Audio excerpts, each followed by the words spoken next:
Okay, so I'll call the meeting to order. First order of business is minutes. We have public and non-public from August 3rd, and before anyone makes a motion, I'd like to suggest a correction. Okay. Just on that, the announcement that I made about the road race.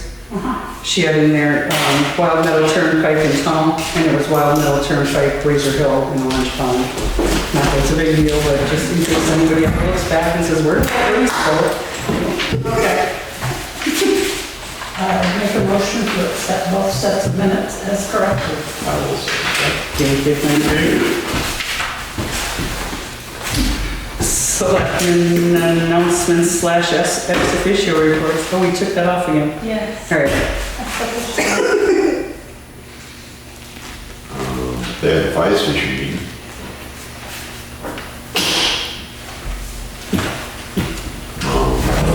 People asking about the fire in the tent. And, The fire from the 10th, across the street. the one on Sean Frost's property. On the corner, yeah, okay. And whether there was a permit and this and that and the other thing. And I was told Russell issued a permit for that. He did. And that there is no constraint over the size. And that he was aware, and the chief was aware it was burning the next morning, but there were people there. And I said, I can't speak for that, but he said he was there and he went out on 2 ambulance calls and there were people on the property at that point, so. Yeah. That's that. We had that pump replaced on the water truck. As a result of that, the fire department is now broke. They've got a couple $100 left in their budget. Yeah. Bids and quotes on fixing the doors and sealing the floors and the air filtration system. I talked to him about, they still don't have them. I suggested where he said he wanted to delegate some stuff, both at the fire station meeting and here. I suggested he pick a volunteer and delegate. Make the phone calls, get somebody in there and get quotes. It's been 5 months.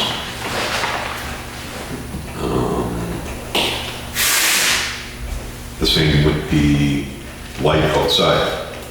They told us 2 months ago that they had the fixture to replace the light and they put it on a table. And I told them, I don't have the time. I said, John, you're doing enough, delegate. You don't gotta be a rocket scientist to change the light fixture. And there was something else. All the trucks and everything, David Sweety's really been working on, all the trucks and everything are ready to go over for their yearly inspection and get their stickers. So he said hopefully by next month, he will have the quotes and you'll have the light on and the quotes for the door, the air filtration, and fixing the floor.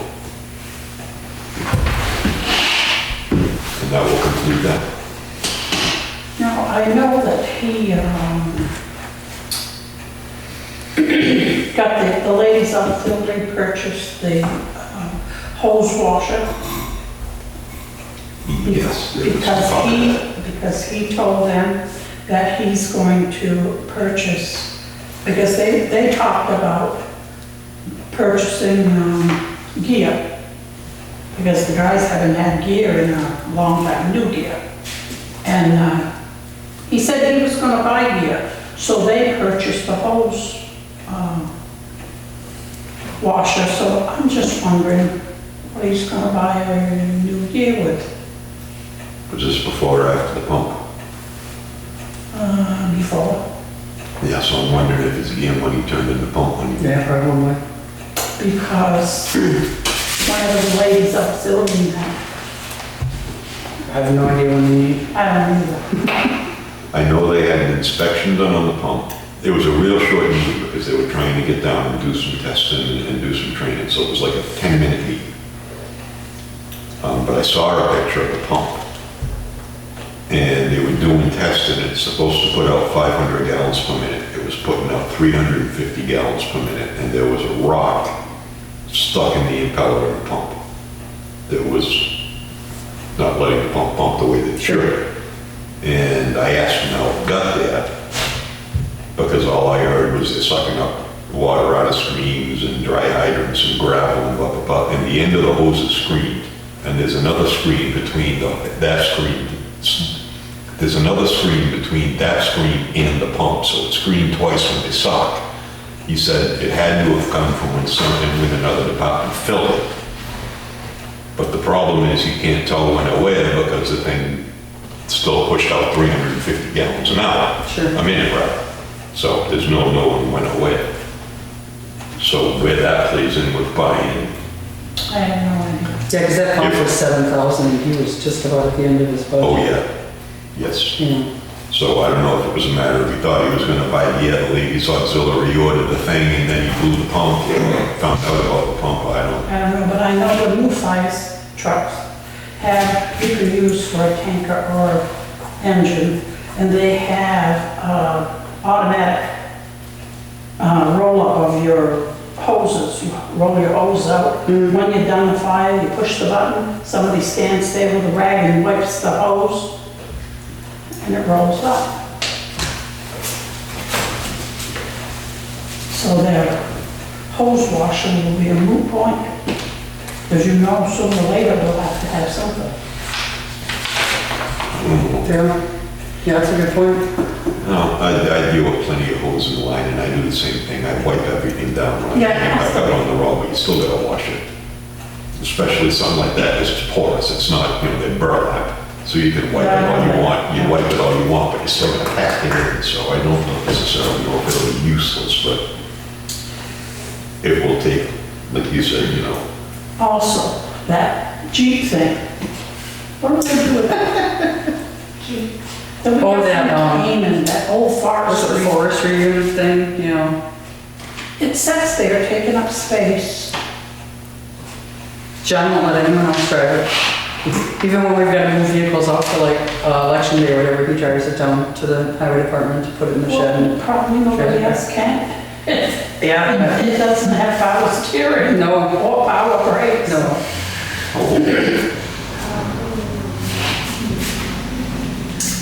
And I understood it can't be sold or auctioned off because Canaan got it with a government grant. You can only give it away. Yeah. Strings attached. All right, that it? They said that's what it. Yes, That's exactly. exactly what we John thought it was a good looking toy and. And now we want to Yeah. gotta find this out. Ambulance also met last week. Absolutely nothing eventful in that meeting whatsoever. Then they hit their 100th run. Average years, 120 for the whole year. So we're in August and they've already hit their 100th run for the year. Wow. So they're really doing a lot more responding. Canaan's department seems to be falling apart much more so than anticipated, at a quicker rate than anticipated. And we might be in a position soon where we're going to Mike Sampson saying you need to pay us this much per run like he's done to us in the past. Hard to say, but we're at a point where we're covering Canaan. We're doing more mutual aid for Canaan than they're doing for us. What's wrong with So it's kind of flipped. It's not a problem, it's a good thing. No, what's wrong with the Canaan department? Understaffed, Understaffed, mismanaged, lack of volunteers, people at work all day who can't do night runs. is that spike in, does that account for the spike in our calls, or is? I'm not sure. I don't think so. Because this is just like within the last month or so that we've done more mutual aids. And our numbers have been ramping up for, What drove them up? excuse me? What drove the numbers up? Just out of curiosity, is it like an exorbitant number of car wrecks, or? Tons of tourists, like, it seems like the parks have way more people than they used to. I honestly don't know, and I think part of it is that a lot of people have not been going to a doctor for over a year. So there's a lot more things coming up where I'm just gonna dial 911 and ask the ambulance to come take care of me. I'm really not sure, I don't know, we didn't analyze that. I did remind them that we wanted to get the numbers for reboxing the ambulance in case we can use the ARPA funds for that. That was one of the things that Kathy had delegated to John, but he had a water pump to fix. So, we'll get to that. That delegated to somebody else. Yeah. Another thing I'd like to bring up, we had received an email at the end of July that my fault completely, we neglected to talk about in August from the health officer regarding the property on Slab City Road. And the health officer had asked us if we would be okay to allow him until Labor Day to finish the cleanup. We've already passed the 30-day mark, the 90-day mark, the 60, I mean, no, we were already past all of them. I guess it was just kind of assumed that we would because that was his suggestion, the health officers. But he was just waiting for, he wanted official word from all three selectmen. Well, nothing's moving, so that's another 2 weeks. I don't even know if I should be involved in that decision. Okay. I mean, my personal feeling on it is, no. If you're not doing anything, why do you need an extension to continue to do nothing? He was, Steve outlined everything that was going on in that email. So he said, Russell and I did a site visit this morning to check on progress. I'll give further details below, but the short version is that he is actively working on cleaning up the property. And if we don't think he is, we can certainly tell the health officer and or the police chief to go back and check. Well, maybe they should just go and check from, He listed the property for sale, the realtor told him he would not, that he would need to clean it up in order to sell. He also injured his back last month and showed us admission forms to the hospital to show that that's why he was behind. He's in the process of cleaning up. He stated that major progress would be done by Labor Day. I let him know that I would stop by to confirm progress right after Labor Day, and he was agreeable to that. I think he also mentioned that he was going, Dennis, or the property owner was going to send a letter to us asking the same thing, which he did not do. Yeah, but he's got a whole list on here. One vehicle was registered on Friday, one vehicle was towed to the junkyard Friday. He has a receipt for 3 tires that were disposed of. He was on the phone with the junk dealer when we arrived. He made arrangements for another to be towed to a repair facility for a repair quote. He contacted the owner of the 2 Porsches. One is going to get registered, the other will have the motor removed and towed away. The junk sign was removed from on Route 4 there. Voluntarily. There's a metal dumpster on the, make that point. There's a metal dumpster on the property. People were asking what happened to it, so. If you want to make the point, we'll make the point. The Yeah. sign was taken down the day before the DOT was going to take it. Exactly. There's a metal dumpster on the property for the non-ferrous metals. Russell spoke with the renter who stated that he will have that in the dumpster and removed. There's been conversation with the renter who is on a month-to-month basis and let him know his area needs to be cleaned up and he has to be ready to vacate within a day or two's notice in case of sale. So he's asked if we would let him know. And like you said, Jenny, right now it's the 17th because we failed to back down at the 3rd, so. It's another 2 weeks, so. I agree. Alright. If anyone has pressing public comments, we can go, but otherwise we're right on time for Bob Guy's appointment. Well, yeah, it sounds like the perfect opportunity for this town and one of our neighbors to reconcile and get something done instead of having some kind of war and threats and fines and whatever. Absolutely, absolutely. If you can get this done by Labor Day, why not? Why waste any more time and money on it? The issue is take a ride by and look at what's there. Jenny looks at it every day. I go by and look at what's there. And something may have moved at that point in time. Nothing has moved since. Okay. Bob, you ready? Always.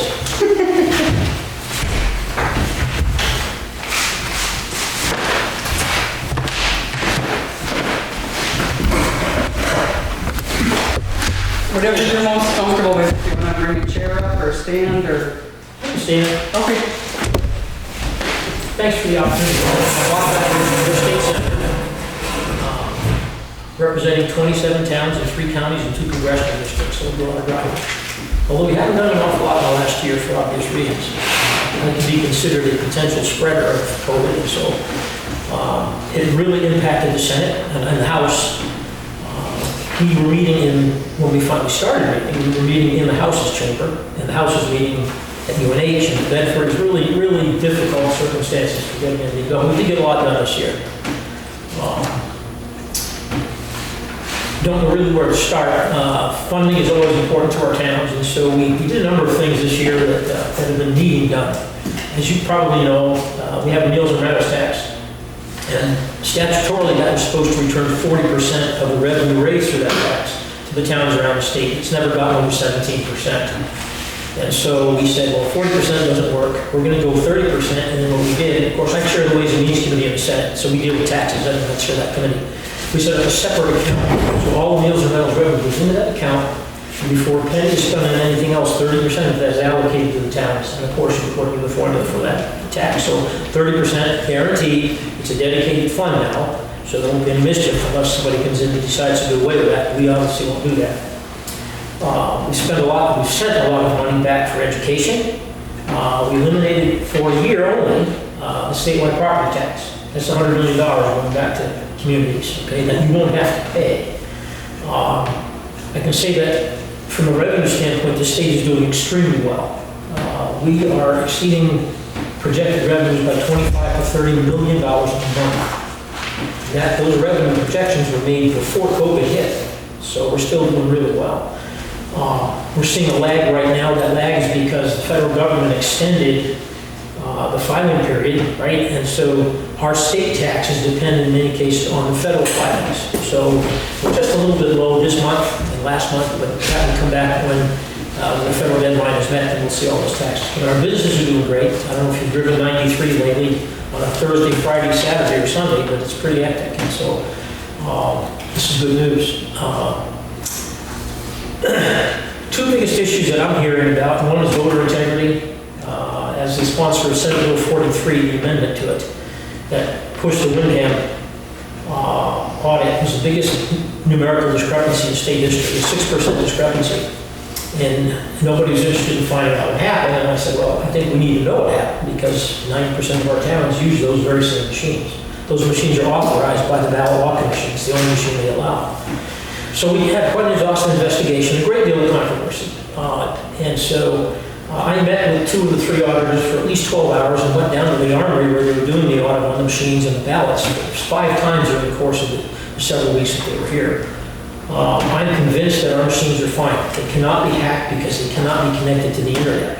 That capability was completely done away with. Those machines are 25 years old. That's actually a good thing, okay? So where we do have problems, and I'm working, in fact, I had about a 2-hour meeting this afternoon, an ad hoc group that I'm working with, representative, an attorney, an active citizen, and myself, the area of same-day registration in the area of absentee ballots. And this comes right home to the local areas. We had 815,000 votes cast in November, and yet the total number of same-day registrants was listed as 733. I know in one instance, one town had more than that, so there's some problems with that system.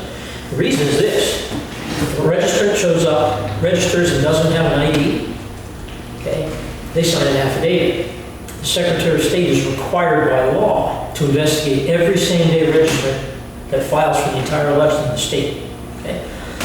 And when he finds Bill Gardner, good friend, great Secretary of State, longest serving in U.S. history, actually, 42 years I think.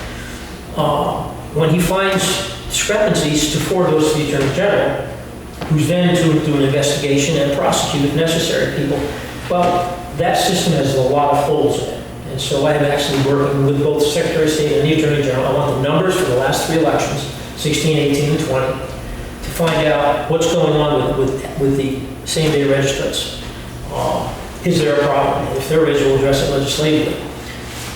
Plymouth is one of the towns in my district. The college towns are a problem. They're a problem because people show up the same day, they register to vote, and they leave, and you never see them again. Okay? And so we are one of the very few states that has same-day registration that doesn't have what's called provisional balloting. Means if you are registered in your town, you show up and vote, your vote goes in the box, moderator, clerk count it, and at the end of the day we have a tally. But if you register the same day and you don't provide a photo ID, that ballot still counts. That vote is counted. And then if we find out 2, 3, 4 weeks later that it was an illegitimate ballot, doesn't matter, the vote's been cast and counted. And that's a huge liability. So I'll be spearheading legislation this year to bring in provisional balloting. Bill Gardner's position has been that our Constitution requires that the ballots be counted the same day. And that's why we count all the ballots and then, well, they will be counted, but they will not be certified any sooner than the same certification date that we do for challenged elections. When someone says, I'd like a recount, ballots are counted, but they're not certified. So we're going to use that methodology. A number of other constitutional things that have to happen. But our voting system is subject to considerable mischief, potentially. I'm not saying it has happened, I'm just saying eliminate the potential, and everybody feels a whole lot better, and we've got a much better system. The other thing that's raging controversy right now statewide, of course, is mask mandates in schools. I actually am pushing for a special session of the legislature. I can't seem to get the support of the Senate. Kind of like, but here's why. Okay? It is an issue of individual liberty versus public safety. And that's a clash like this. I don't know, it's never happened in my lifetime. I'm not sure it's ever happened in our country's history. But this is a direct clash between individual rights, constitutional rights, families' rights, parental rights over children, the school's obligations. And I think it warrants a serious discussion.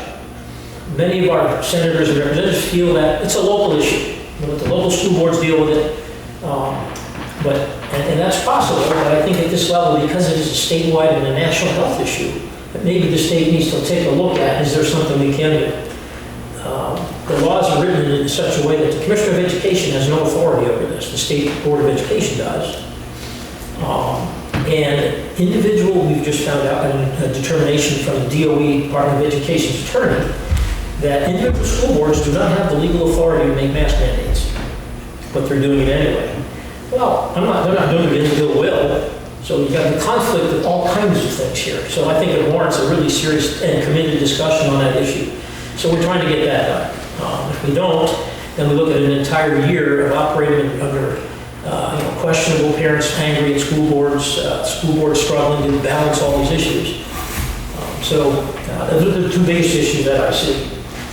It'll give more incentive to the people to now take their kids out of public school and get the state funding for it. Right, in the past what's called education freedom accounts. And that enables a parent to take a child and put them in a school of their choice, and I think it's 80% of the funding follows the child. Okay? Or homeschooling, right? Homeschooling as well, absolutely.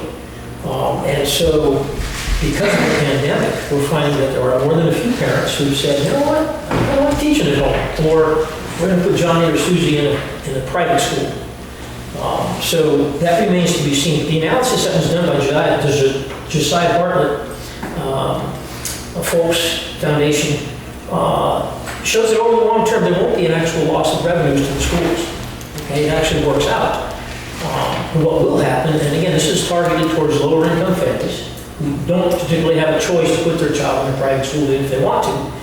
So it remains to be seen, but the projections over the long haul look good. And most importantly, we have to remember that the obligation is not to support an institution, the obligation is to get these kids educated. I'm a critic of our state's education quality. I say that because if you go to the Department of Ed's own website, if you look at the statistics, our students being tested in the 11th grade using the SAT, right?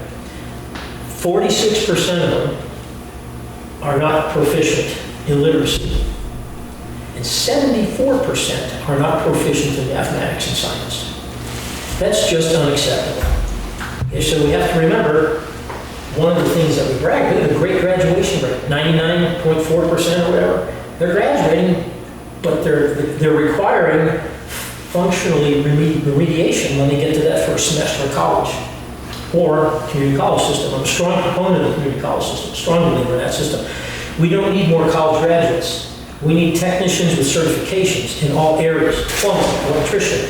We've just established and working with the community college system and a couple of private entities to establish a cybersecurity major and certification course actually developed with an Israeli company as we speak at the community college system. And that's happening as we speak. Very excited. because the demand for cybersecurity across industries of all kinds, whether it's medical, manufacturing, whatever, social services, the cybersecurity issue is huge, especially given the way the world is going right now. So we have put $30 million into the budget to build, finally, a secure psychiatric unit. The way we've handled this in the past is to take people that have these severe problems, and we put it down to state hospital, which was designed for it's a criminal facility. It's a law enforcement. It's not designed for psychiatric therapy and stuff like that. So we're going to have a committed facility done. I don't know if you're familiar with the Sununu Center. I'm working as part of the staff, as part of the task force on the Sununu Center. We're going to close it. It's got 140 rooms. We typically have 18 people in it. It's costing us $13.5 million a year for 18 people. So it was designed, I want to say 2004 it was built, with wonderful thoughts, but the way our care processes are going right now, we're doing what's called a system of care. And we're trying to capture problem people and children at an early age and fix them at home, take care of them in their home environment, rather than institutionalize them. And because of that, the demand for Sununu centers, we're going to design it. It looks like it's going to be between 15 and 18 beds, with the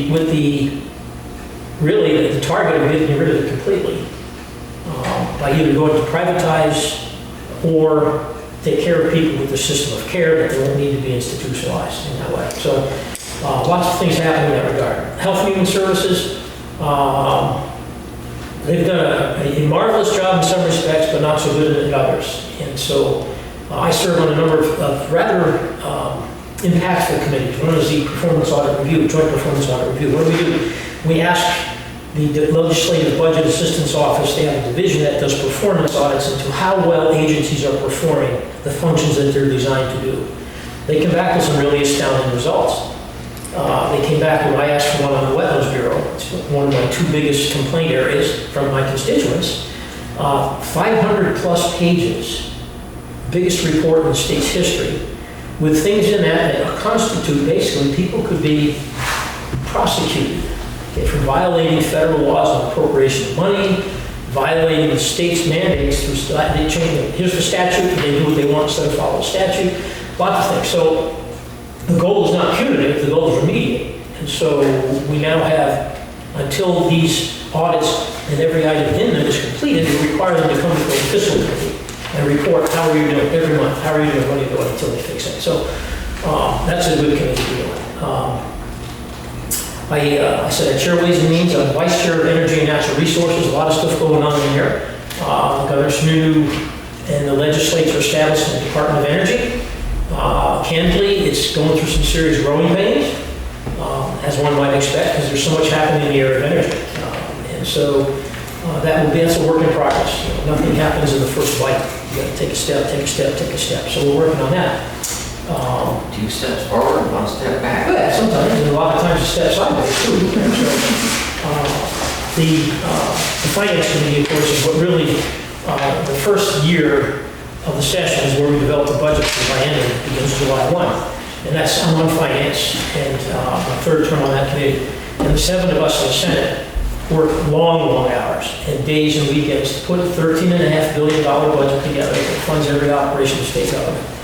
And so we think we've done a really good job. I've got bunches of particulars I can talk about, but in the interest of your time, I'll take questions, and then if they're appropriate, I've left the financial piece for your select board of the increases due to the meals and rentals for 30% guarantee, and also the adequate education increase, your education funding as well. Just a comment, as a retired person, I was glad to see that you finally eliminated the interest and dividend tax. Those of us that live on it, that's in the... Yeah, we went after 4 taxes, and we reduced the business enterprise tax, we reduced the business profits tax, we reduced the meals and rentals tax. All of those are producing larger and larger revenues, right? And of course, we reduced the interest and dividends tax. It's a 5-year plan to eliminate it completely. So reduce it by 20% this year, and 20% for each of the next 4 years, and completely eliminate it, so we'll truly be an income tax-free state. The interesting part of this is that as we continue to reduce the tax rates, we continue to see increases in the revenues, which isn't rocket science because businesses want to grow. Our biggest problem right now, we have two huge problems. We have a housing issue. I think we have like less than 1% vacancy rate, which is really, really bad. And the other piece is labor, right? We can't find workers. That's going to change somewhat as we eliminate the unemployment stuff that has kept people on unemployment and desiring to stay there. That goes away, I think we'll see some returns. Anyway, I'm here for questions. I just have a quick question. Just because I'm new to the state of New Hampshire, I moved here from Massachusetts just about 4 months ago. Aren't you glad? Oh, you have no idea. Massachusetts, the birthplace of freedom and the first place it goes to die. Nice. Fact. I just kind of noticed because I've always been really, really involved in elder affairs, senior citizen issues, tons with Alzheimer's research. There is very few assisted living facilities. And if you're not right near the city, I mean, you're almost non-existent. Is there going to be more money given for people to be caregivers at home? Is there plans to create quality facilities? You know, are there private companies thinking about coming in to do things like the Holland on Walton? Yes, yes, and yes. Let me tell you what I've done, as you said. The first, Senator Hennessy, myself, and Rosenwald, bipartisan group. Hennessy's 1, I'm 2, and Rosenwald is from down in Nashville. I don't know what she is, but she's a really knowledgeable and helpful because we demanded a 5% increase in the Medicaid reimbursement rates for caregivers. And DHHS, in their analysis, got it wrong, so we had to kind of push them to get it right. So by the time the next year comes, by the time January 1 comes, there'll be 5% increase in provider rates. That's one. The HHS has not been doing what it's supposed to be doing with CFI, right? And elderly and adult services. So guess what? I have ordered up a performance audit of elderly and adult services and CFI services at HHS. And we're going to get into that very complicated business. With our auditors are considered the #1 auditors in the United States. These guys are the best guys and gals. We have a really small dedicated group, but they know what they're doing. So I want to find out what's wrong, not from the point of view of punitive, but from the point of view of let's fix it, because we are arguably the largest elder population state in the country, and that continues to grow. Housing-wise, it took me 3 years. I put together legislation to establish a housing appeals board, and it took a real fight to do it. And that housing appeals board was actually began this last July 1. Okay. In the first month, they had 13 cases. What is the housing appeals board for? Housing appeals board is where a developer or homeowner that wants to add on to their home, add a new house, one of the small structures, whichever, has exhausted all remedies at the local planning board level, okay, all the local land use boards, and can appeal until my bill was passed. The only option they had is to go to Superior Court. Thousands of dollars, filings, delays, different levels of support for different standards of compliance with the state's workforce housing rule laws. We have a certain percentage of housing has to go there. For certain towns and cities who were using their planning boards de facto as weapons to stop development. And so this housing appeals board has provided what I call adult supervision to the planning boards across the state. They can't overturn a decision. They can remand it back based on the laws, and it is working. It is working. I just read them yesterday. I read 5 cases. 4 of them went for the developer, 1 of them stayed with the town. Okay, so they're looking at this. They're appointed by the Supreme Court. It's a 3-member panel. They're appointed by the Supreme Court. One has to be a practicing and established real estate attorney, and these now become state employees. You can't have them in the private sector for obvious reasons. The second has to be a licensed land surveyor and or engineer. And the third is the person that's knowledgeable in that field, from whatever specialty the court might consider. We modeled it after BTLA, the Board of Tax and Land Appeals. Very same model. Works very well. And now citizens have a choice. They can either go to court or they can use the Housing Appeals Board. The most important single part of the Housing Appeals Board is it requires a decision within 180 days. You don't go 3 years in court with hearings and pleadings and motions and costs. 180 days, they come up with a decision. And they're coming in well ahead of 180 right now. So housing is a huge problem. I try to solve the problem, right? CFI and elderly and adult services is a problem. We try to solve the problem. And I'm in my third term, and finally, I know where to go, who to call to get stuff done. And that's important. So I'll not take any more time. I'm certainly take any more questions I can do now after. Thank you, Bob. Actually, if you don't mind, can you stay? Sure. If you don't mind, can we let Josh have his time? And then Absolutely. if people have questions for both of you afterwards, we could, let a few more questions go. Yeah. Well, if you wouldn't mind, Cindy, just letting us all go see it a little I while. like her idea. Oh, okay. I didn't want to. Thank you. Yeah. And I like her idea. So, how's it going, everybody? My name is Josh Edgerton. I'm the rep for Grafton 17, which covers the southern border of Grafton County from Ashland down to Enfield. I'm in my second term, first got elected in 2018. And on the state level, I am the only Democrat that represents the town of Grafton. From sheriff to Congress, it's myself. So, happy to be here, love the town of Grafton. It's an incredibly beautiful place to live. Want to talk about the last session.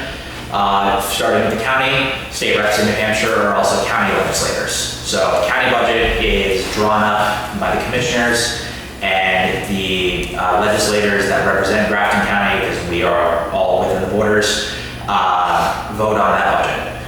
Representative Gordon was here a few weeks ago, talked about how Grafton County passed a budget that still provided valuable services to the county and folks who live inside of it without raising taxes. I think that was very good, especially because county taxes come out of property taxes, and in recovering from one of the worst economic catastrophes in American history, I think it's important that we not exacerbate that problem.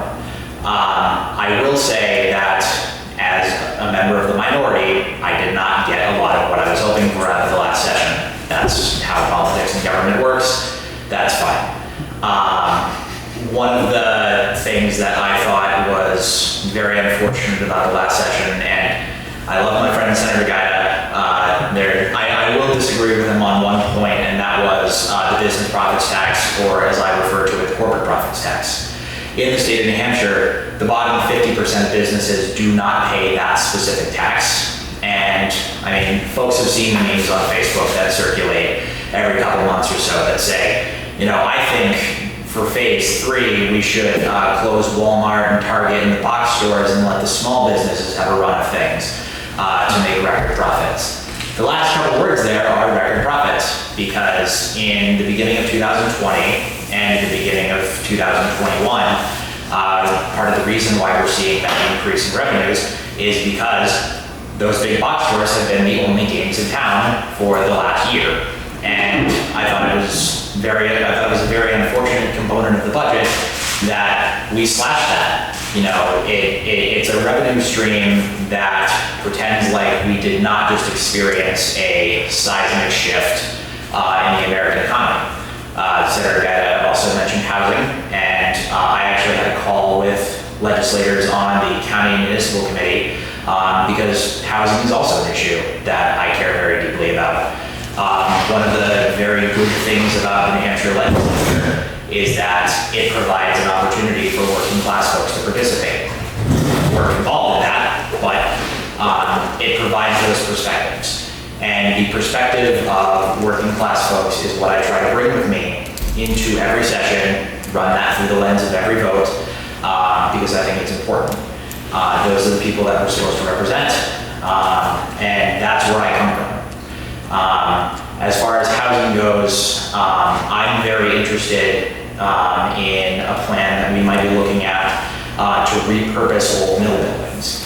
I don't know if folks have been to Laconia and Manchester, but they've done a very good job at repurposing some of the very old structures that they have in town in order to turn those into apartments. It's very easy to take a mill from 150 years ago, and once you refurbish it and get it set up in that regard, to put 30 or so apartments in there. Laconia did it very well, Manchester did it very well. And when I was working down in Claremont, New Hampshire is a perfect example.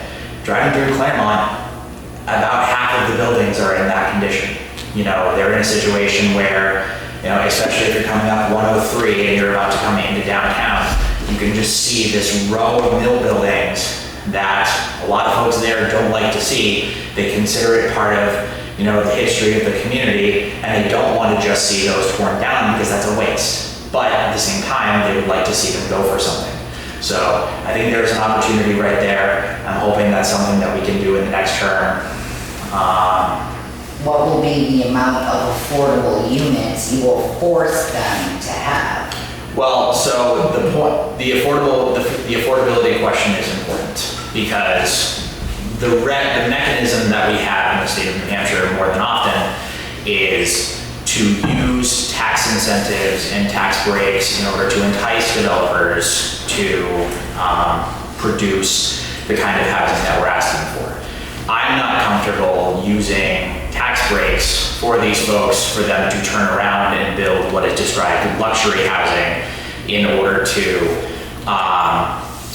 they're taking tax dollars and then providing luxury housing to people that in the state of New Hampshire aren't paying the taxes back because it's an apartment and not property. So I'm very invested in at least half of that being affordable housing, and affordable to the median income for the area, not relative to the rest of the market. Because Rockingham County, the average cost of a home right now, the median cost of a home, excuse me, not average, is over $500,000. That is insane. And I think these more urban areas would be a good opportunity to see how something like larger complexes work out. You know, Grafton's a wonderful town, love it to death.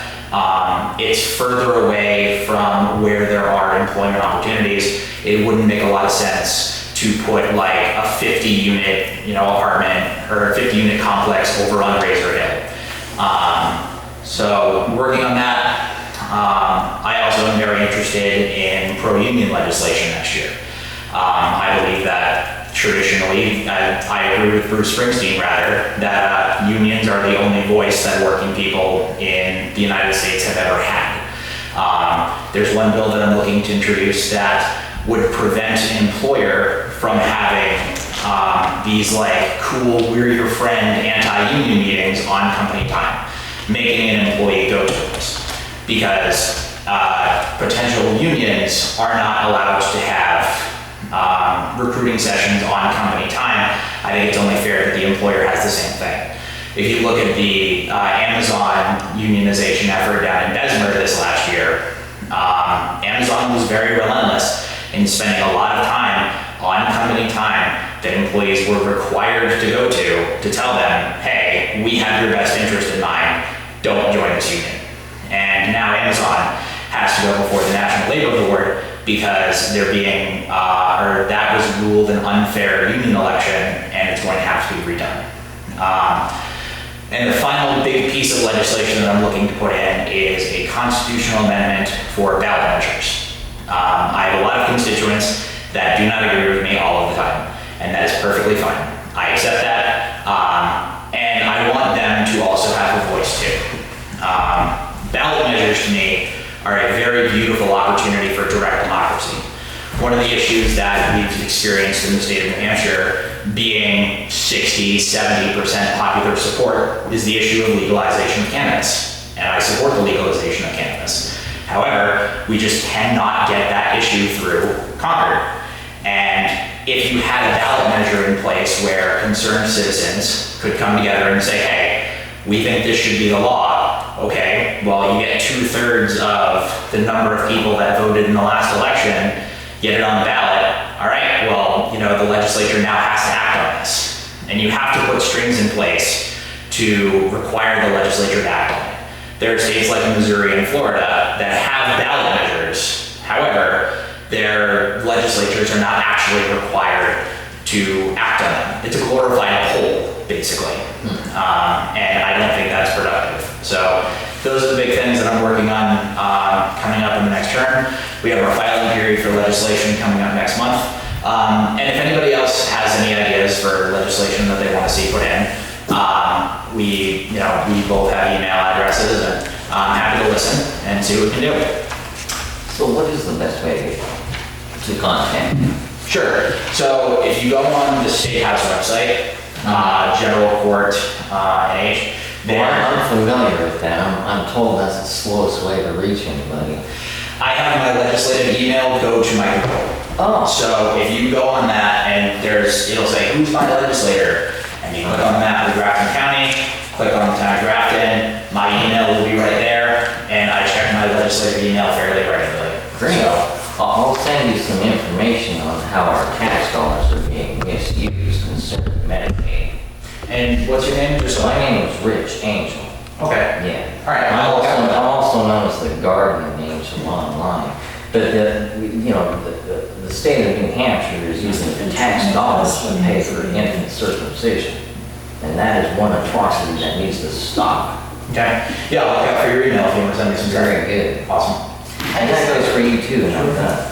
I just had a quick question, because you had brought up the cannabis. With the medical cannabis that is currently approved, do the towns that have a facility, do they get a hosting fee? Like down in Massachusetts?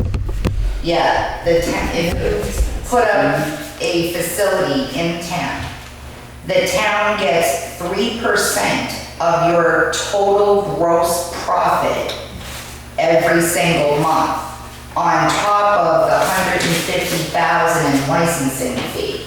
So the town, just for having the facility in it, without even property tax, nothing, is getting 3% off the top monthly. Sure. And that's before the state reimburses them on the tax when it's sold. Yeah, we're gonna do a little lesson in political theory right now. If folks have ever seen what the political compass looks like, it's got like authoritarian right, libertarian right, left, and top left. I consider myself what's called a libertarian leftist. So on issues like cannabis, I am as adamantly opposed to regulation on that as possible. I don't believe in making it impossible for folks to access that. It's one thing to have access on paper, but if a person can't actually afford it, then it's a different situation. As far as issues of the Second Amendment go, I don't often vote for things that are considered gun control bills. Like, I support background checks. I got in a lot of trouble 2 years ago because I didn't support a waiting period for firearm purchases. But I would, on the economic spectrum, consider myself in the model of like a Lyndon Johnson New Dealer, an FDR New Dealer, that kind of model. So when it's an issue of legitimate personal liberty, I tend to side on the more libertarian angle of that. But when it's an issue of the general welfare, I tend to side more on the other. So that's where I'm at. In that area, in light of the increased regulation and the funny stuff going on in Washington, how much interest is there in the legislature to join other states and make New Hampshire a Second Amendment sanctuary state?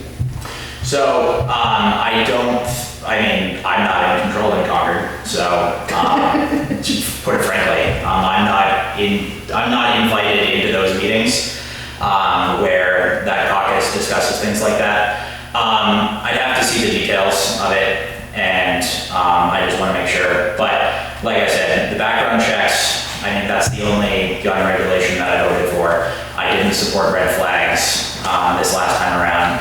Didn't support the waiting period. And the waiting period one, I got religion on actually last session. There was a story that happened over in Alexandria where there's a home robbery and the guy, an armed robbery, took hundreds of dollars in cash, almost thousands of dollars in cash, drove away. They had to have the state police, SWAT team go find the guy. They, released dogs into the barn to try to catch him.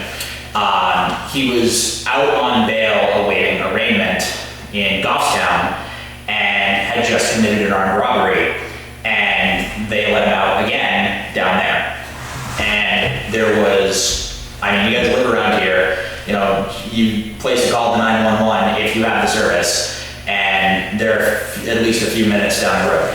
There was absolutely nothing stopping that guy from coming back. And had there been a 7-day waiting period in place, for example, that family would have been vulnerable to another surprise ambush at 5 o'clock in the morning, and that would have been an issue. So, That was my coming to religion on that specifically. But I don't know, to answer your question. I would be interested in seeing it, but I haven't seen any discussion so far. Thank you, Josh. Thank you, Bob. Appreciate you guys coming. Anybody have anything else? Otherwise, we're gonna move on with our agenda. Thank you both. Thank you.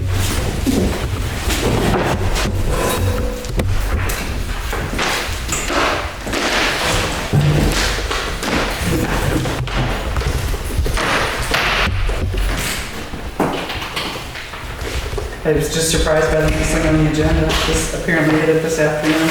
You did tell me on the phone, though. That's my bad. The MS 535 financial report of the budget for the fiscal year ending 2020. That we need to, all three of us need to sign? Front. And you put your selectmen and sign. So basically, the audit is officially done. We're just waiting for the report. Read before you write. This was the final piece. So it shows our estimated general fund revenues for the year at $4,261,711.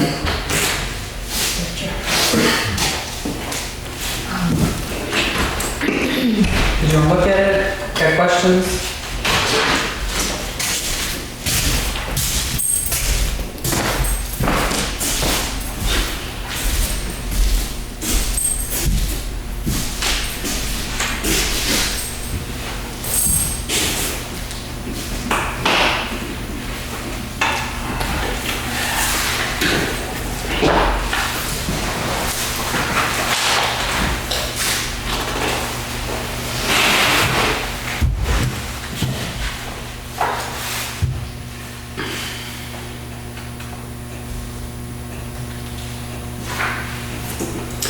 I alluded that I had a question about the ARPA stuff. I'm gonna email it to you, because there's no way I can explain it to you and have us both understand what the heck we're talking about. There's a thing, this reminded me of it, there's a, for doing the calculations on revenue loss. What revenue is it? Is it this revenue? Is it, you know what I mean? And I actually did email it out to the Gopher. Yeah. And so if I don't get an answer from them, I might reach out You to should you. have been pretty good. Generally, yeah, they haven't so far, everything they've come back with. Unless you've been asked by other people and you know it off the top of your head. No. Okay. Couldn't get that lucky this time. Yay. Thank you. Road agent.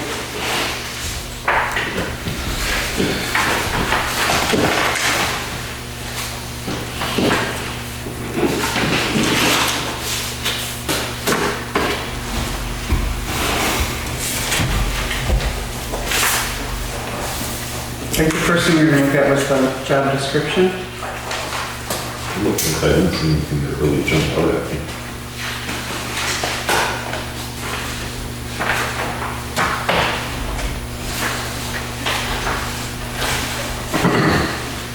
You either, Jen? No? Really? The only question I had, was there any licenses required or Other than- regulation as far as digging, where you can ditch, where you can't, how close you can get to, is there anything required or anything that are surrounding that stuff? I've run across it in other places, and operating that equipment. Hoisters licenses, anything that reaches over X amount of feet tall, you need a license to operate it, you need a hoister's license. And max is 9 feet. If the boom goes higher than 9 feet, you need a license. I don't know if there is yet, I'm just throwing it out there, if that's something that needs to be looked at before something happens to somebody tears a power line down. Yeah, it's usually hoisters and hydraulics. Hydraulics comes in after 9 feet, up to 9 feet. In Massachusetts? Yes. This is New Hampshire? I understand Yeah. that, I'm just throwing it, Yeah. I don't know And- if there is or not, I'm just tossing it out there, because there's all kinds of weird stuff like that that people, well, I don't know anything about, and didn't want to see us get caught, that's all. Isn't that the difference between the CDLB and the CDLA? weight. Difference between CDL and EV is weight. I thought I knew hydraulics too. No, air brakes require, I think with all the government interference and everything we do, that if we were supposed to have had all that licensing and we had a road agent that didn't, we'd have already been told.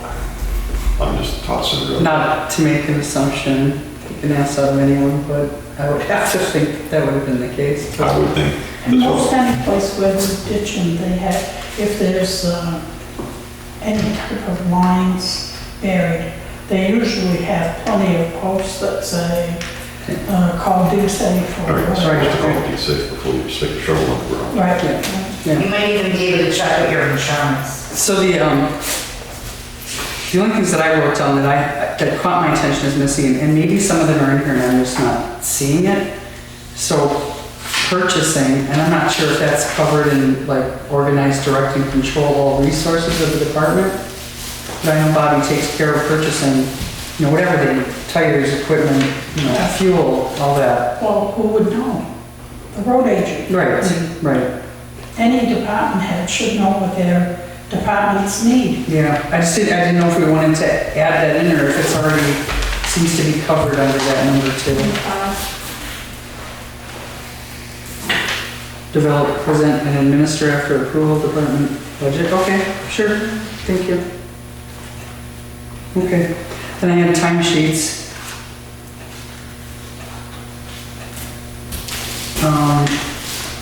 Driveway permits, Yeah.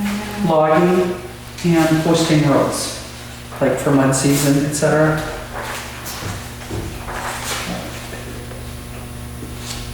What was the other one? Posting roads? Timesheets, driveway permits, logging, posting roads. Which one's loggers? Yeah, yeah, not doing logging.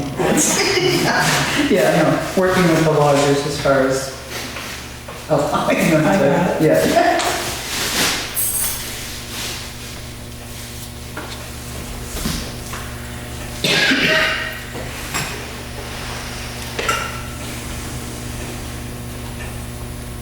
I mean, I'm not sure if they could be rolled into number 13 if you want to specify them out. I mean, it's a coin toss either way. Maintaining records Yeah, and reports. I mean, we'll break it out. It doesn't, it's just fine. I'm always torn between getting too specific and then getting That's why tied to I just things handed or. it back to you.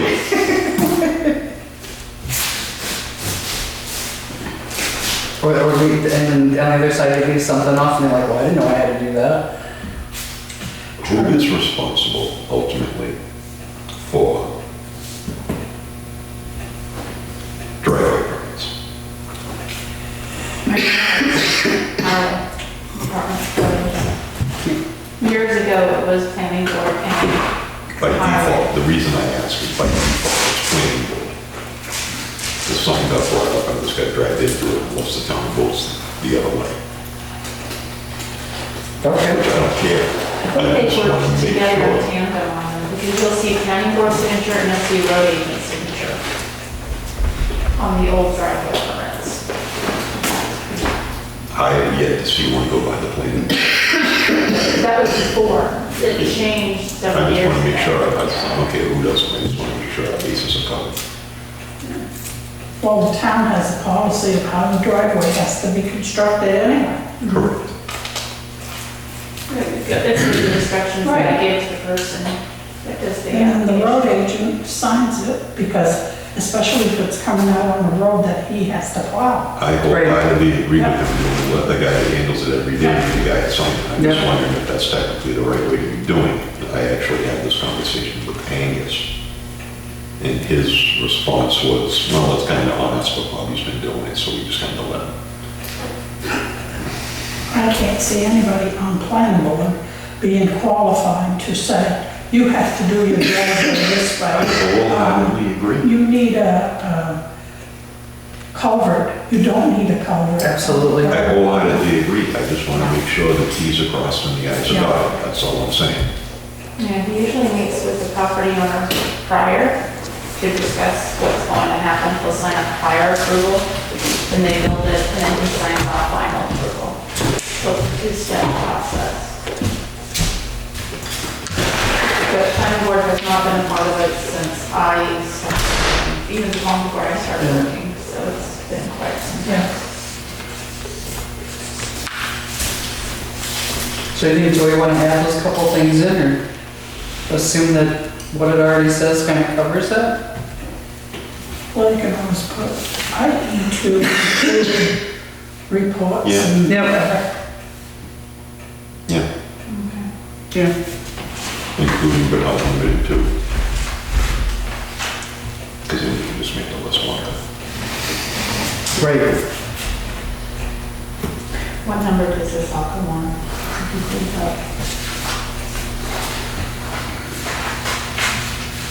Or you can email me.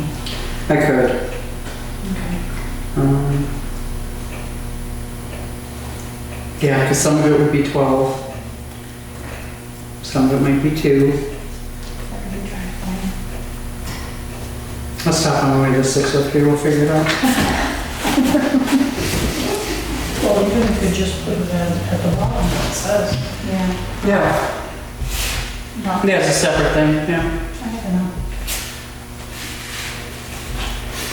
Do we want to talk about pay? Do we want to talk about posting it?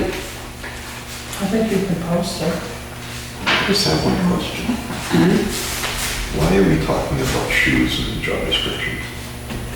Shouldn't that be like employee handbook kind of stuff? It struck me as odd. It is. It's in the. This is employee handbook thing. Yeah. Just struck me as. There was probably, or you know what, I bet it's in the other one. I bet it's in the general highway labor. Yes. It is. Because there was probably a problem with some employee who was going out and buying boots to wear at work and they weren't steel toed, so somebody decided it had to be specified. That'd be my guess. But it can come out, like you said. It just strikes me as something odd in the job description. It's in the handbook anyway. Okay. Yeah. So just check that out. Yeah.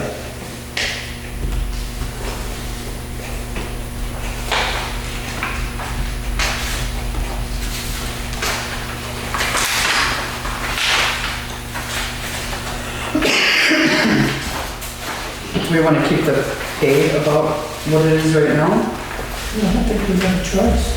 Yeah. Really. You can't get what you don't have. Right at this moment. So right now he's making, we pay him $26 an hour. And he gets time and a half for anything over 40.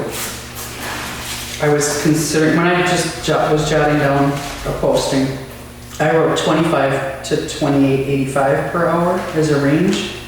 Because Bobby's got 30 years experience. That is absolutely something to be taken into consideration. So while somebody new would definitely still have the same responsibilities, they wouldn't necessarily be up to speed. Right. You know, you could start at a lower pay rate with evaluation for 5 days. Right.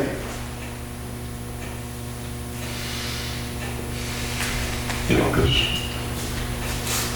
I've hired my more fair share of people. And they're all rocket scientists when you get the door. Oh, yeah. 90 days in, you can really tell what they are. Yeah. It's not uncommon, 90 day or 6 month performance reviews. Or we could leave the pay off completely and just say pay commensurate with experience.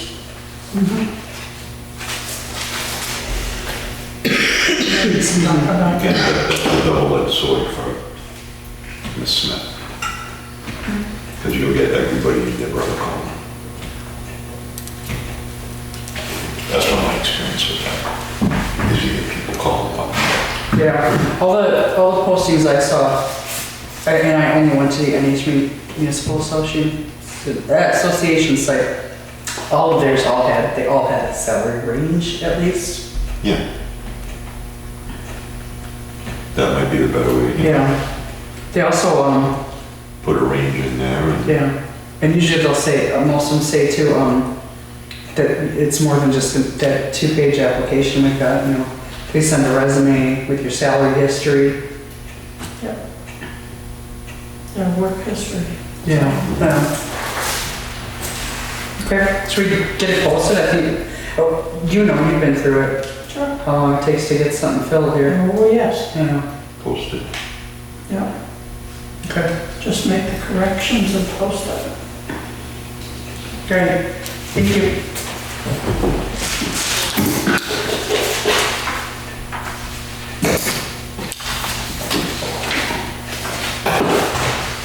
All right, we have 2 intents to cut.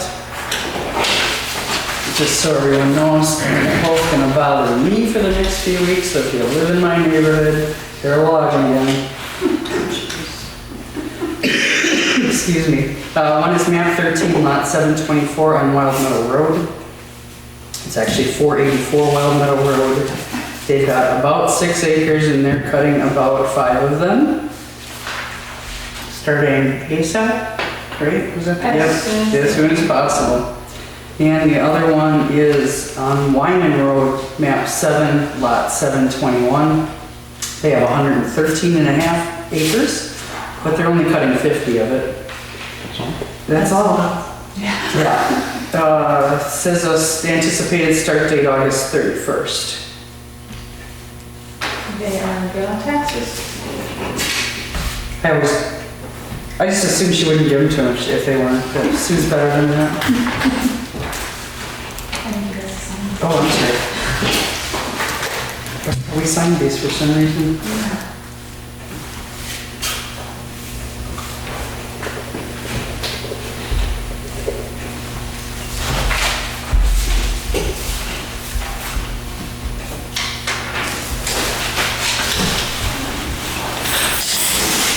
All right, and on to correspondence. The first is a letter to Ms. Sue Smith from the Health Trust, who is our insurance provider. And I am not reading all 4 pages of this. I'll be coughing up a lung here on the table. Nobody wants to hear that. The gist of it is they have a surplus of $37,207,827 for the year. So in October, they will let us know exactly how much we have coming back and that we can choose to either have a check sent to us or a premium holiday. Or apply it to our. Apply it to the next Bill. bill. We did last year. Yeah, we usually do that, that helps. And they're estimating the expected amount for the town is $5,957.37. Which is more than what we pay. So we'll get more than 1 month's worth, yes. We also have an approval for a sewage disposal system at 1271 Main Street. Subdivision of Dugan. That's not the owner, though, is it? No, No. no, these people are trying McElhaney? to sell their house, so I think that was a contingency. I think it failed. McElhaney, okay. Yeah, that's what it looked like, it was a failed one. It was a failed one, so they had to redo. They're putting a new one kind of just next to it. This is a form from the Grafton Health Department. Privy approval from Russell, signed by Russell Poitras on 8/2 for Sean McCadden at 236 Tucker Road.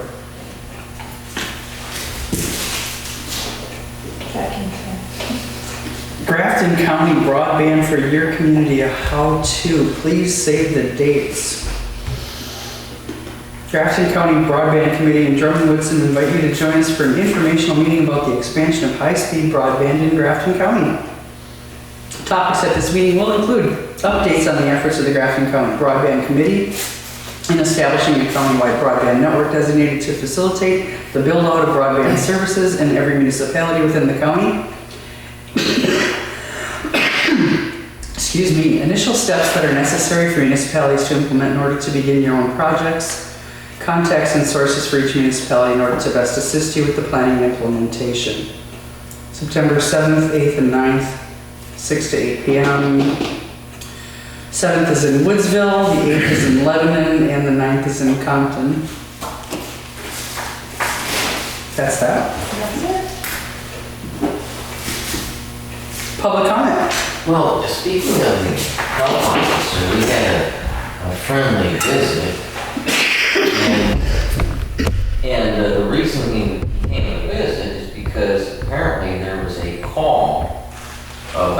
somebody smelling sewer emanating from the property. And there's absolutely no factual basis for that claim. And the health, I'm happy to say, the health officer came and took a whatever, and we had a friendly conversation, and he was on his way. But the homeowner wanted me to convey that it's not cool for neighbors to be making allegations, turning in neighbors like the old Soviet Union. Now, our neighbor happens to be an immigrant from Vietnam, where he watched how people were trained to turn in their neighbors and get everybody paranoid and dependent on government and so on, the rest of them. So it's just food for thought. Making false accusations, trying to initiate a fishing expedition is not neighborly behavior. Agreed. Good thing it was such a friendly health officer that came. But we have no control over neighbors. He was doing his job. He was doing his job. He was. Just the way I would have done it if I had been doing it. Oh, now I'm scared of that. I need to fire him.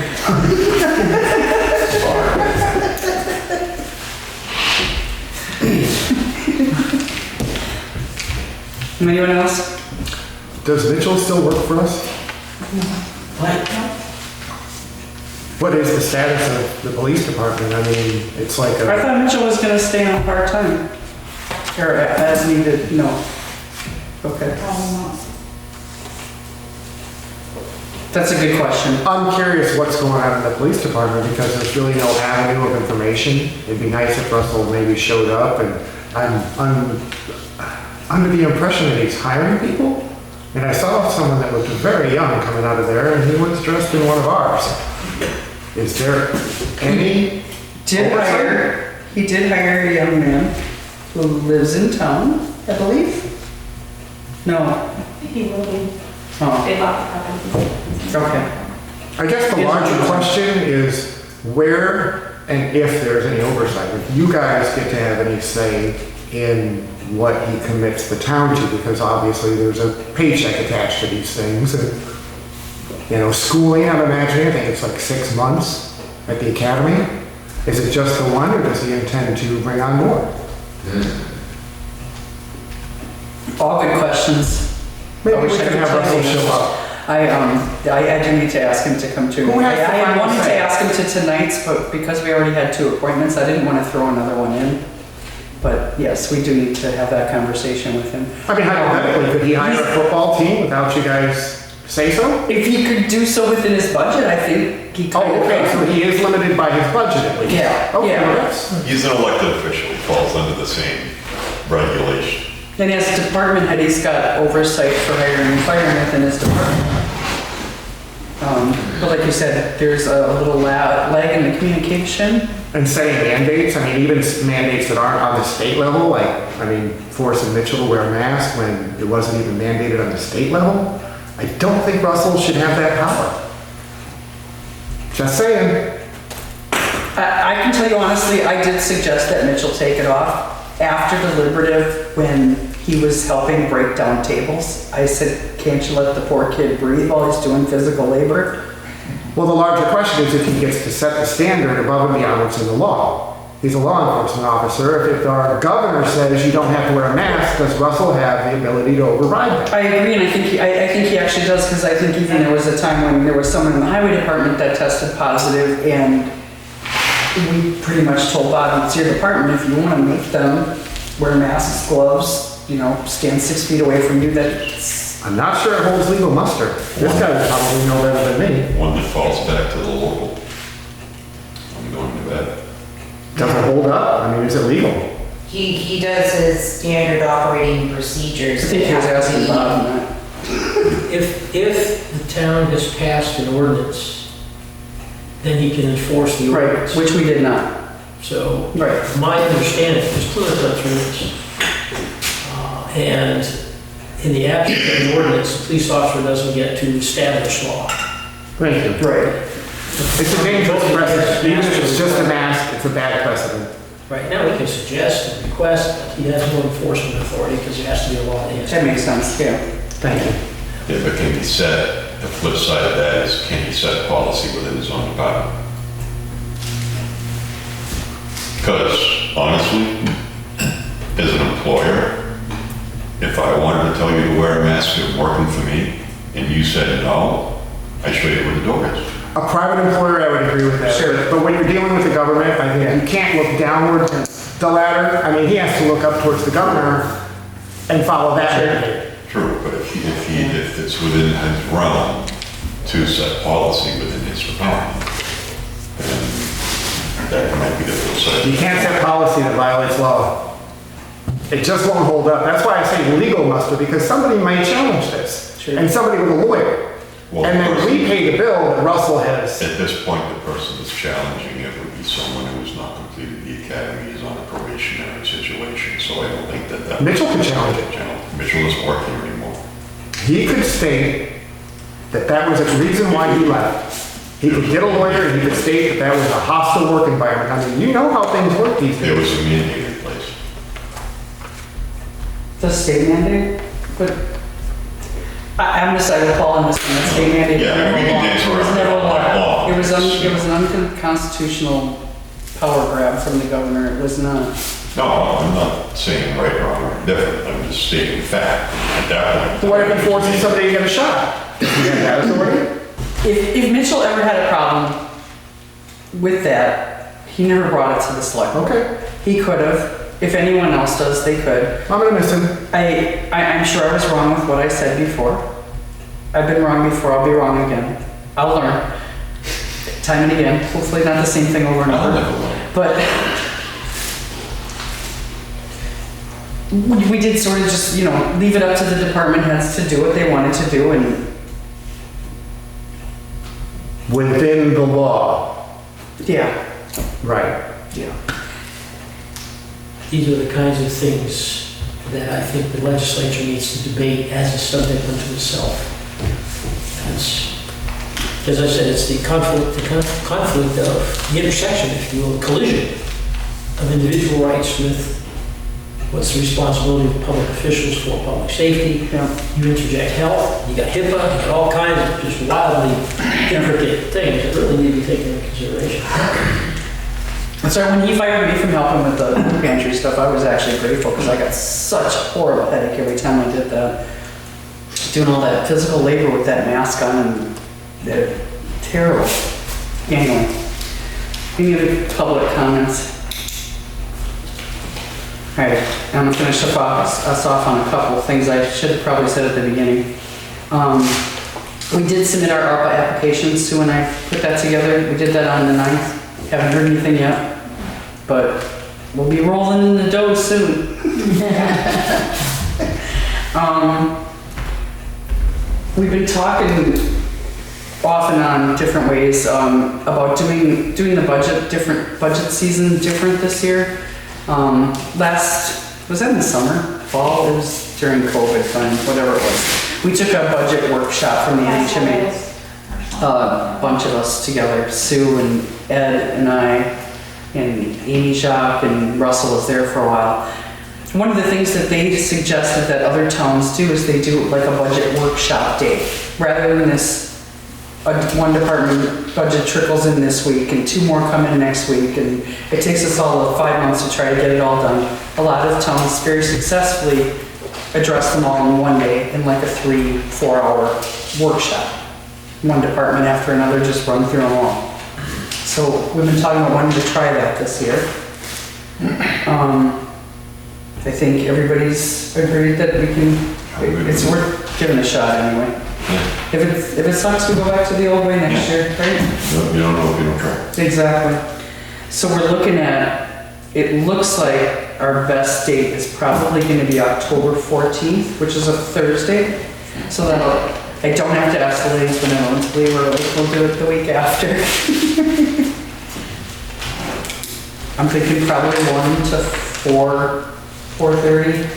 I scheduled till 4:30 just in case. So further details to It's come. not good. I'd not be home for the bus. Do you want to start early? Well, seeing the thing I was looking at is if there's some people who do work during the day, and I know for sure we've got at least one. I wanted to run us a little later in the day so that they could make it. Well, if you come on later in the day, I'll just leave. Absolutely, we'll still have a forum, sure. If you don't mind. 3:30. Okay. Stay home from school. Oh, well, and you know, those little brats are going back to school. It's actually, the only person I know for sure that's a department head that works is Kathy. So let me check with her and see how late she would need an appointment. Maybe we could bump it up and start earlier. So the 14th is kind of solid, the time may move. And then we have a budget committee member, Ed called me last night. One of his committee members wants to take that budget workshop that's being offered this year. But as you know, the budget committee doesn't have a budget of their own. Right. So he wanted to know if we would reimburse or pay for the $70 for the workshop. Yeah, Yeah, we should. Making a motion, yeah. I make a motion. Just kind of nice. I'll second it. Thanks, I agree.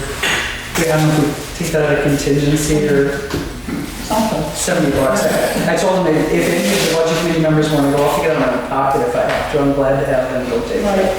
Yeah. Okay, thank you. That's it for me? Okay, when you post this road agent's job, the thing they're gonna ask is the benefits. What are you gonna have for benefits?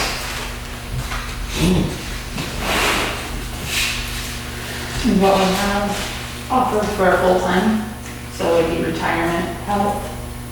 Yeah.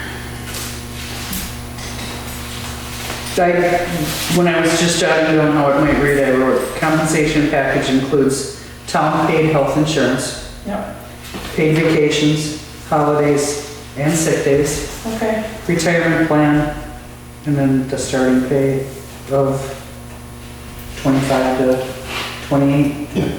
Yep. So last time we talked about licenses at the fire department, and did you ever ask Primex?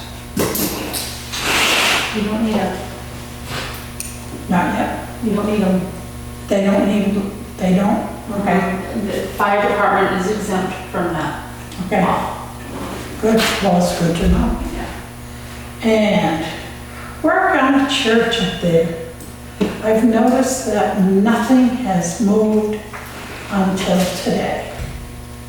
They were there for a while, tearing off siding, I think. Yeah, they're all lifted up in the air, they've been there like for weeks. Yeah. They don't move. And, I mean, I understand that the exemption is while they're working on it, but, I mean, work on it. That's gonna be costing them a fortune if they're renting that equipment that's sitting there. I asked the chief in our conversation today, somehow something came about, and if he had seen anything up there, and he told me that he went by on a regular, on a daily basis, multiple times a day, and he saw regular activity there. The reason I asked is because I've gone by multiple times in the week and seen nothing move, because that big stack of beams really caught my eye. I thought that was a nice looking pile of beams.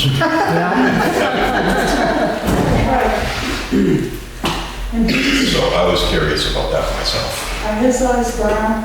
Because I think he's full of it. I thought that was a nice looking pile of steel they had sitting there, and I could have thought of a bunch better things to do with it than to sit there and rot. I've been by there, I go by there a lot. In different times, and there's hardly anybody there. And so I noticed today, because the little light on the big machine was on. Oh, I was going to let you know that Innovative came today, they took out the old tank, they put the concrete slab down, put the new tank in. All they have to do is come and hook up the outer Oh, yes. spigot thing tomorrow, and Outside. we're good to go. Yay. Yeah, he showed up this morning, he was like, can we come this afternoon? I'm like, yeah, sure. Wow, So, yes. They also said, they must use that quick, grant concrete. yeah. They also asked about if we wanted to lock in for the oil price for next season $2.69 per gallon. per gallon, starting So October. that's not too bad. No. No, right, we paid $2.19 last year, and Lord knows everything's gone up more than I'd say 50 lock it cents a in now, gallon. see what's going on over there. Yeah. Lord only knows. I I agree. will know first thing in the morning.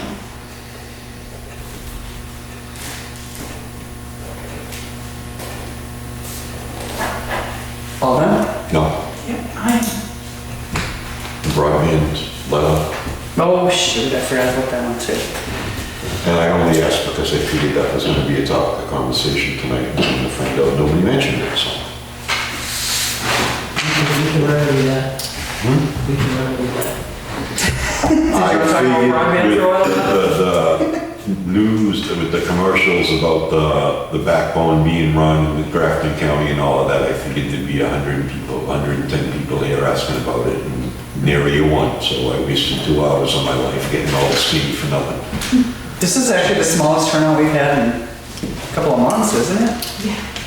Somebody must be Well, having people a are great party or something you get invited to. People are interested in having internet here, broadband. Oh, yeah. Huh? Think of me. I mean, you It's, know, how long it takes up all it's this. really got nothing to do with us.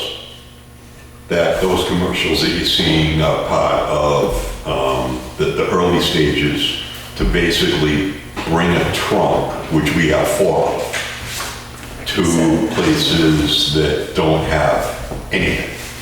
So basically to get it within arm's reach of you, so you could get somebody like Consolidated or whoever, because they have no way to tap into. They could cut a deal with Consolidated all they want, then it's gonna go nowhere because they don't have a main line.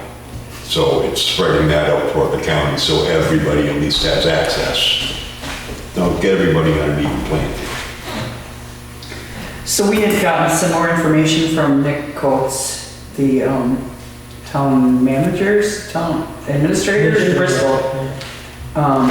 And Tom had asked if we could reconsider. We said last meeting we didn't want to sign on to that letter. They requested us to sign on to support the countywide broadband. So if you have more to say about that. I just don't see the how in signing it where they've made it perfectly clear, there's no commitment, there's no obligation, there's no nothing. I don't see what, it would hurt us to throw a hat in the ring. I don't think we're gonna land in that cage anyway. One of the conversations I had today was with Consolidated, and the engineers are almost done with that proposal. And he said it's less than a 24-hour turnaround from the time the engineers give it to him and he sends it to us. New Hampshire Co-op and their plan is, and I was like, you confirm or deny this, I was told by them they're projecting 8 years out. I can send it to you too. Is that an accurate number or you don't? I hadn't heard that number. Oh, And I'd stay pretty close contact with them on that issue, because it makes a lot of sense. They're gonna be essentially the backbone for spine using their existing poles and wires. And so, I haven't heard a time frame mentioned. I still will find that out. No, but this is the second time. There's a lot of money coming. I've been told that I've been told that as it stands right now by New Hampshire Co-op now twice, that we could put you could put a child through school before they bring broadband to your door. Because of where we rate and where we are and, all the math. If I may, Madam Chair. Oh, please. So, Bradley and I co-sponsored the bill to establish a process whereby small communities can band together and form Wi-Fi districts, basically. Because you as a small community don't have a density or critical mass. Right. But if you join with Danbury, which I think does actually have a fiber trunk. We have a fiber But if you were to join with 3 or 4 other small communities, Right. it would take the process of voters endorsing, establishing the district, okay, and then in the subsequent vote endorsing the district's ability to raise money to join with. It's a public-private partnership, to join with Consolidated or the co-op or whomever might be offering. what it does, I don't know if you have a contract with cable services, you know, a lot of towns have a 5-year contract with the provider. But this enables the town to tell the provider, either you provide us or you're out here. I mean, we're trying to be competitive. We don't have that. Now, that said, there's also another $120 million coming out of the federal government for broadband exclusively in the state of New Hampshire. And so, I don't know particulars on that program. I had that conversation today as well. Okay. So, it is important, and it is important to give people a level playing field, and found out how important it is to telehealth, right, during the pandemic, educating kids during the pandemic, and all kinds of things. To be truthful, it's competitive necessity in today's world. Some of the benefits, less commuting time, less driving, less pollution, less accidents, improved quality of life. We're all about it. The problem is we don't have some of the luxuries that some of these higher density areas that you like you speak in, and the demographic does support a lot of that. Right. Well, then that's why you band together with several communities to form that district. And mesh networks, Wi-Fi, line of sight stuff out here is useless. You know, you can't, with the way that they project. It's, you know, you might work in Canaan, where you have line of sight to every other phone pole. You don't have that here. So what's the point of bringing something in that's physically not going to function? We don't have the capability to tell them consolidated, hey, do this or get out of here, because if they leave, there is no other option. They are the only hardwired company in this town. So we're kind of limited, which is why we kind of focus working with them. Because what are our options? Wait for somebody else to run a trunk up here? Did we ever get an answer from Co-op about what they were gonna do? Remember there was something that had come up? like, Yeah, over a 8 years year? out. Oh, okay. They've got all kinds of, they got some CARES money, some FCC money, and money from, there was another big round of money from the Fed that they got. But where we would fall on that list, the guy literally told me you could put your kid through school before you have broadband from us. Well, because Consolidated has had so many people come in that want, and they don't have any ports, but it messes up our internet. They won't run any more copper. That was the answer I got from their engineers after we had that whole thing about sign the petition, email, and blah, blah, blah, blah, blah. The engineer said we will not run any more copper. About 2 months ago, I started every night, my internet goes out, and it never did, never. There was some question to that as to the work that they were doing in Danbury. Not Danbury, in King. Because that's where they'd work all day, setting this, that, and the other, and then at night, they plug it in. Yeah. And they plug it in, and you get the break, because a lot of people were complaining about it. Yeah. But, anyway, I don't recall, the letter got me on that topic, I don't even know how we got on that kind of.